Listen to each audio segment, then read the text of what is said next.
The owner says that the driver did not sustain any major injuries, but as you can see behind me, there's been a temporary wall put in place, and the store will make a full recovery next week.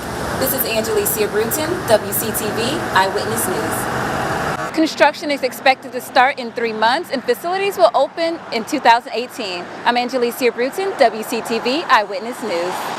TPD responded to a shooting that happened at this parking spot around 10:55, which is just feet away from this residential area. For over 30 years, Cuban native Rudy Blanco has been living in America, but 3 weeks ago, during his annual check-in with ICE, he was detained.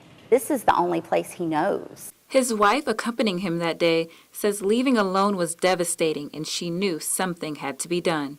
I feel like I have to save him because that's the only thing I can do. I can't sit still. The two have never spent more than 5 days apart. Not having her family together makes her feel incomplete. We are a unit.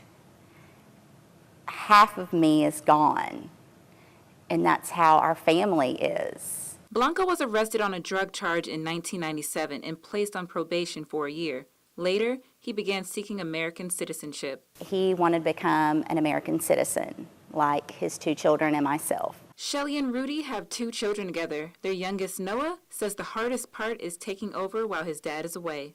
It was hard, and Dad's always taught me, keep a smile on your face and all that, so I've been staying strong for Mom and them, but it's just been hard the whole time. The family is unsure if Rudy will return to Cuba or if he will be able to come home to his family in Perry. Can he stay here, or is he going to be in a detention facility indefinitely? We don't know. Shelly says they were never given a reason why Rudy was detained in the first place, so I reached out to ICE to get some answers myself, but I have not heard back. This local grocery store turned tragic when a woman came out to find her car and dog stolen. Kayleen Flanagan parked in the front of Lucky Market and left the car running with Buster inside. I couldn't have been in there for more than 4 minutes. Kayleen called the police immediately to find her dog Buster. I don't care about the car, the possessions in the car, I just want the dog back. Flanagan, a foster parent to dogs at Leon County Humane Society, stepping up to care for Buster almost 2 months ago. He was just such a good, loving dog. He listened all the time.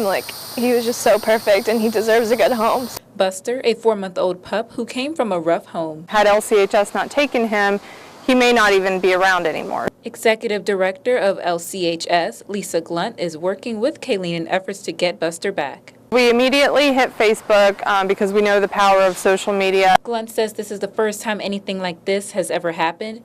All they can do is hope for the best. You feel horrible and you feel helpless. Kayleen says she's offering a cash reward, and if you have any details, please contact Tallahassee Police Department. I'm Angelicia Bruton, WCTV Eyewitness News. A 10-foot whale. That's what washed up here at this beach 8 o'clock this morning. Folks in the area say they've never seen anything like it. Eddie called and said there's a whale stranding, and I thought, what? Local fisherman Clint Wood spotted the whale up on shore. And seen something black laying up here in the grass. The tide was falling, and his fins were sticking up and waving back and forth. Wood then pushed the whale back in the water, but the whale continued to head back towards the shore. So it's laying right there. It ain't going nowhere. It keeps trying to go back to the hill. Rescue crews say they only do that when something isn't right. Whales and dolphins and those kinds of things do not strand on accident. There's something wrong with them.